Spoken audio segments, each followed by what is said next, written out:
Hey guys, this is Allie, and I'd like to welcome you to my new blog series. It's all about living with gastroparesis.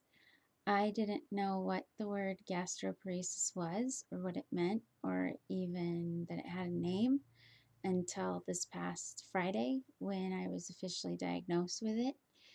And I'd been having flu like symptoms for the past few months, and none of my food would digest. People with gastroparesis generally, um, in addition to feeling like flu-like symptoms, they vomit a lot. And I fortunately do not vomit, so I'm so thankful for that. Um, but I do feel terribly sick every day. I've lost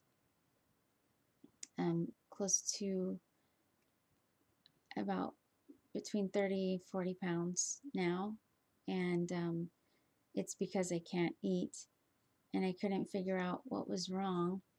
So my regular doctor referred me to a gastroenterologist. I went 2 weeks ago and was scheduled for an endoscopy and colonoscopy. And the preparation for having a colonoscopy is, at this office anyway, 64 ounces of Gatorade mixed with an entire bottle of Miralax, and Miralax is a laxative, and then 2 additional Dulcolax. I had to drink 32 ounces of the mixture the night before and basically fast to get everything out of my system so that the doctor can get a good look. I know, sounds gross. But, and then the other 32 ounces before the procedure, to make sure that you're extra clean. And so I did that, and I went in for my colonoscopy and endoscopy. And then from that, they found diverticulitis and irritable bowel disease. And my doctor, scheduled me for a gastric food emptying test because after an entire bottle of Miralax with 2 Dulcolax, my system still was not cleaned out. There was still food in my stomach. So that caused her to want me to do a food emptying test. I went to the hospital Friday morning, and a radiologist made me breakfast, and it was eggs and gluten-free toast because I'm gluten intolerant, and skim milk. And I ate the food and drank the milk, and at the beginning of the study, the food actually has radioactive material so that you can see it on an x-ray. And at the very beginning, after I've eaten, they had me stand in front of the scan and I could see the food in the stomach. And then the radiologist said that I would come back for the next 3 hours, once an hour on the hour, for another picture. And if all goes well, the food would have gone from my stomach into my intestines and out my body by the end of the test. So at the very beginning, it was all in my stomach. That's to be expected. That's what happens when you eat. I came back an hour later and did another picture of my abdomen, and the food was all still in my stomach, still there, and it hurt. It made me feel sick. It didn't feel good. I could tell the food wasn't going anywhere. And then the next hour, they took another picture, and the food had still remained in my stomach. And then the last picture, only less than 25% had left my stomach. The rest was still there. So that is the diagnosis of gastroparesis. And what you do with gastroparesis is you learn how to live as comfortable as you possibly can, because there is no cure for it. There are different treatment options. Right now I'm on an all liquid diet. Occasionally I'll try to eat something solid, like for special occasions, and just very, very few amount of bites. with Zofran, that's an anti-nausea medicine. It seems to work pretty well, and I'm able to stay pretty alert and awake with it. My doctor called in a prescription of Reglan for me today to try that. Apparently, it's supposed to stimulate your stomach muscles to activate and move food through your stomach into your intestine, and prevent nausea and vomiting. But I had a horrible experience with that tonight. So I'm going to call my doctor in the morning and tell her that Reglan is not the thing for me, and find out what the next thing is that I need to do. If I have to stay on Zofran and a liquid diet for the time being, I will do that. But I will not take Reglan again. I've only taken one, and I hated it. I have 4 kids, and I have to keep up with them. And I cannot, as a single parent, be as floored as I was from that one Reglan. So it just won't fit into my lifestyle. And that's really important living with gastroparesis, is to live your own reality. If, I don't have a second helper around the house. So I'm it, and I've got to stay alert and aware at all times to be the best parent that I possibly can be.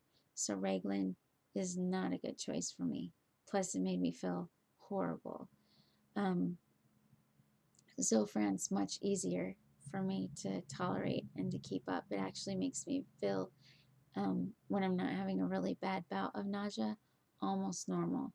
And so I'm just definitely going to stick with Zofran, no Reglan.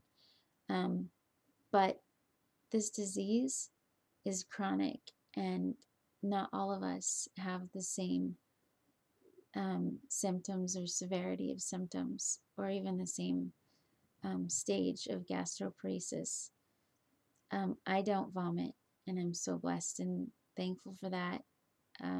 But there are many with gastroparesis that do, multiple times a day, every day. And, um, it's just so important to get the word out about it, because the treatments so far are, they'll try to treat your symptoms with, again, there's no cure, with medications or modifying your diet, or inserting tubes either down your nose into your stomach, or surgically placing tubes in your stomach. Or there's also gastric stimulators that seem to work for other patients with gastroparesis. There's also a method of inserting Botox through an endoscopy into the stomach so that food can go straight through. But that only lasts for about 3 months, so it would have to be repeated each time. So I'm not sure what my options will be. Right now, I'm strictly just on medications and a liquid diet. But I'm just sharing this with you guys in hopes that you'll share it with other people, and there'll be a buzz to where people will start talking about gastroparesis, because it's a chronic disease with no cure. And each video I post is going to be dedicated to things that are helping me and working for me, or not working for me and not helping me, and just daily experiences with it. Because, there's no surefire treatment or cure for this.